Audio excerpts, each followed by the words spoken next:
na nawala ka ng ilang taon. Yeah. Di ba? Kwento mo sa amin, bakit? Yung desisyon na yun ba ay pinag-usapan nyo ni... Si Aljur kasi ang palayo din na AJ. AJ.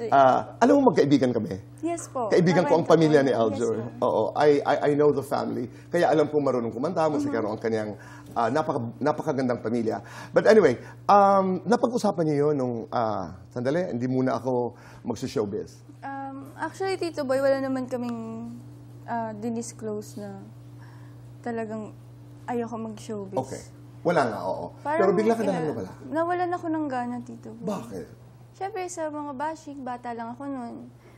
Oo. 20 lang ako noon. Na-experience ko yung mga bashing. Kaya nawalan din po ako ng gana. Pero ngayon po, okay na ako. Hindi, sabi nga ng tatay mo, napasok ka. Oh, yeah. Oo, napasok ka doon sa bashing, sa lahat ng sinasabi.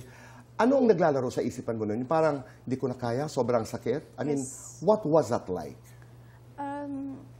Kasi Tito Boy, lumaki ako sa farm ng tatay ko, sa Florida Blanca. Walang tao doon, kami lang.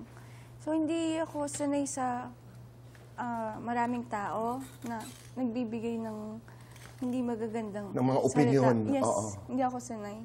So, ito lang yung alam ko, magtago. Parang bumalik na lang ako doon. Oo, at hinanap mo yung katahimikan Yes. ng Florida Blanca na kinalakhan mo. Yung bashing kasi, it became so nasty, it became so cruel. I don't know, with your permission, may kinalaman doon na inaakusahan ka ng maraming bagay. Ako nang magsasabi, third party, na pinabulaanan naman ang mga taong involved sa kwentong ito. Yes. Oo. Pero ano ang iyong pakiramdam nung ipinagtatanggol ka ng maraming tao?